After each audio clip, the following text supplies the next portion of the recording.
আচ্ছা, এখন যদি আপনাকে 1 লাখ টাকা দেওয়া হয়, কত টাকার জুয়া খেলবেন? এই 10-20 হাজার। মানে খেলবেন আপনি? খেলাটা বন্ধ হইলে আমার সংসারটা বাচ্চা গেলে বুঝলে বুঝলি খেলা এটা নেশা হয়ে গেছে। নেশা হয়ে গেছে। সবাই মিলে খেলবো, আনন্দ করে ফিরবো। আমি আর বাঁচতে চাই না ভাই, আত্মীয়-স্বজন কারো কাছে যাইতে পারি না। অনলাইন জুয়ার এজেন্ট চালিয়ে কেউ হচ্ছেন কোটিপতি, তৈরি করছেন ডুপ্লেক্স বাড়ি, নতুন নতুন ব্যবসা। আবার সব হারিয়ে অনেকে নেমেছেন পথে। জুয়ারি ছেলের কারণে মায়ের চোখে জল, ছেলে বিক্রি করতে চায় ঘরের টিনের চালা।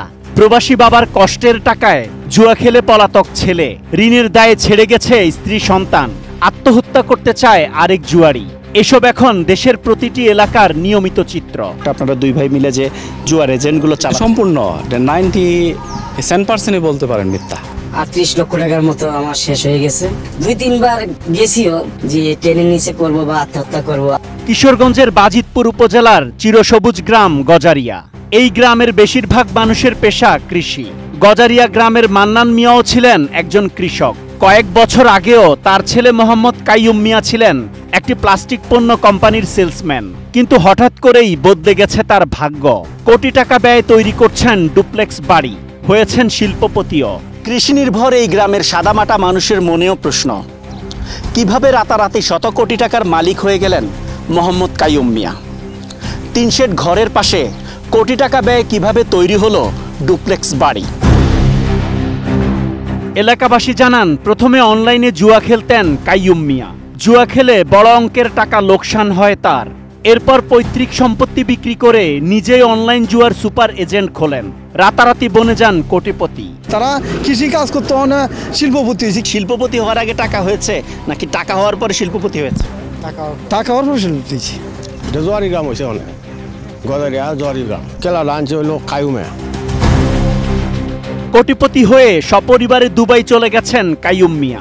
অভিযোগ আছে দেশে তার একাধিক এজেন্ট, বিদেশে বসে যাদের মাধ্যমে অনলাইন জুয়া পরিচালনা করেন তিনি।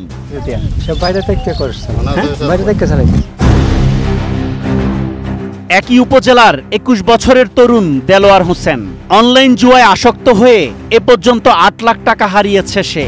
ঋণ শোধ করতে নিজের অটোরিকশা বেচে দিয়ে এখন ঘুরছে পথে পথে, কিন্তু জুয়ার নেশা ছাড়তে পারছে না। এত টাকা লস হয়ে গেছে, মানে অন্য কিছু চিন্তা ভাবনা করতেও পারি না।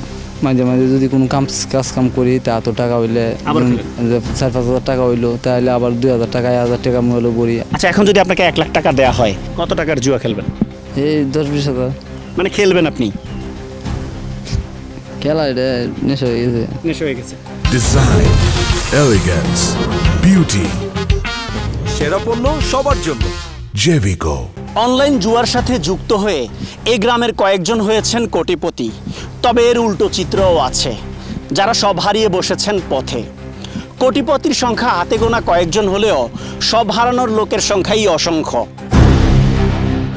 গজারিয়া গ্রামের এক প্রবাসী দেশে ফিরে কষ্টে উপার্জিত টাকায় ছেলেকে ব্যবসা করে দিয়েছেন, কিন্তু পুঁজি হারিয়ে পালিয়েছে জুয়ারি ছেলে। বাড়ি হারিয়ে গেছে গা, আমি অত অসহায়, আমার কিছু নাই। আপনার কত টাকা লস হয়েছে? 30 লক্ষ টাকা শেষ করছে। 36 লক্ষ, 5 লাখ টাকা মানুষের ঋণও পাইব। স্বামী ছেড়ে যাওয়ার পর অন্যের বাসায় কাজ করে একমাত্র ছেলেকে বড় করেছেন আরেক মা। সেই ছেলেও অনলাইন জুয়ায় আসক্ত। টাকার দরকার হলেই ঘরের জিনিসপত্র বেচে দিচ্ছে। সম্প্রতি ঘরের টিনের চালা খুলে বিক্রি করতে চাইলে মা বাধ্য হয়ে পুলিশে অভিযোগ করেন। সর্বনাশা এই জুয়া বন্ধে আকুতি ঝরছে তার কণ্ঠে। খেলাটা বন্ধ হইলে আমার সংসারটা বাচ্চা গেলে বুঝলে বুঝলি আমার জীবনটা বাঁচলে হুক পাল্লি বাঁচতে হইলে সুন্দর হইলে আমার একটা হনা। শহর থেকে গ্রাম সব জায়গায় এখন এই জুয়ার আধিপত্য। লাখ লাখ টাকা হেরে মানসিক অশান্তিতে স্ত্রী, পরিবার, পরিজনকে হত্যা এবং আত্মহত্যার মতো ঘটনা প্রায়ই ঘটছে। নাম পরিচয় গোপন রাখা শর্তে একজন জানান, জুয়ার সাথে যুক্ত হয়ে কিভাবে তার জীবনে নেমে এসেছে অন্ধকার। 38 লক্ষ টাকার মতো আমার শেষ হয়ে গেছে। পরিবার যেখানে থাকতে বসত বিটা আমি সেটা তো বিক্রি করে দিছি। এখন তারা তাদের মতো জীবন যাপন করতেছে, আমি আমার মতো রাস্তা রাস্তায় ঘুরতেছি। 2-3 বার গেছিও যে ট্রেনের নিচে করবো বা আত্মহত্যা করবো। বিভিন্ন অ্যাপস ভিত্তিক এই জুয়ার প্রচারণায় জড়িয়ে পড়ছেন তারকারাও। আর এই সুযোগ কাজে লাগিয়ে নানা অফার দিয়ে প্রতারণা করে কোটি কোটি টাকা হাতিয়ে নিচ্ছে বেশ কিছু চক্র। খালি বোনাস দেখায়, মানে অনেক ধরনের লোভের সংখ্যা দেখায়, তারপরে এই খেলামায় আসক্ত করে। কিছু অসাধু চক্র সুপার এজেন্ট চালু করে অনলাইন জুয়া ছড়িয়ে দিচ্ছে দেশে, আর কমিশনের লোভে কম্পিউটারের দোকানে কিংবা বাসায় বসে প্রকাশ্যে জুয়ার কার্যক্রম পরিচালনা করছে কমিশন এজেন্টরা। এদের একটা এজেন্ট আছে, সুন্দরভাবে একটা অ্যাকাউন্ট খুলে দেয়, প্রথমত অনেক কিছু বুঝিয়ে দেয় কিভাবে কি করতে হবে। অভিযোগ আছে এই এলাকার কাইয়ুম মিয়ার এজেন্টরা অনলাইন জুয়ার অবৈধ টাকায় বিপুল সম্পত্তির মালিক, আর গজারিয়ার পরিচিতি বদলে গেছে জুয়ারি গ্রাম হিসেবে। ছেলে একসময় জুয়ায় আসক্ত ছিল বলে স্বীকার করেছেন কাইয়ুম মিয়ার বাবাও। এজেন্ট হিসেবে অভিযুক্ত গজারিয়া সরকারি প্রাথমিক বিদ্যালয়ের অফিস সহকারী মোহাম্মদ হুমায়ুন, তিনি অবশ্য সব অভিযোগ অস্বীকার করেছেন। আপনারা দুই ভাই মিলে যে জুয়ার এজেন্টগুলো চালান, সম্পূর্ণ 90% বলতে পারেন মিথ্যা, না বাইকেও পাবেন না। তাহলে একটু কাইন্ডলি ওনাকে ফোন দেন। ফোন বন্ধ, কল না দিয়ে বুঝতে পেরেছেন? না, আমি ফোন দিছিলাম, সকালে দিছিলাম, এখন একবার দেন। ফোন বন্ধই আছে। আপনি কল না দিয়ে বুঝে ফেলেছেন ফোন বন্ধ আছে, বন্ধ আছে আর কি। মানে এই আচরণে কি কোনো কিছু স্পষ্ট? তার ভাই সোহাগ মিয়ার নামেও একই অভিযোগ। মোবাইল ফোনে তিনি দাবি করেন তার কাপড়ের ব্যবসায় খাটানো 50 লাখ টাকা শ্বশুর বাড়ি থেকে আনা।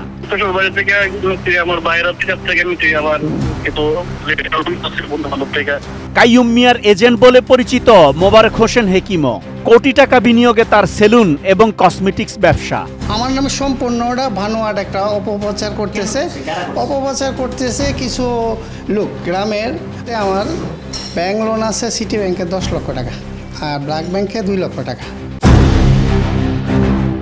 বাজিতপুর উপজেলার গ্রামে গ্রামে অনলাইন জুয়ার মহামারী, অথচ এ বিষয়ে কিছুই জানেন না দাবি করে ক্যামেরায় কথা বলতে রাজি হয়নি থানা police.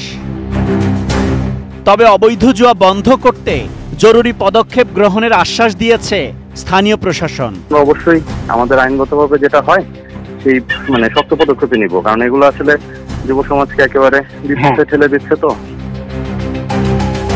Asad Bhuiyan, ATN news, Kishoreganj.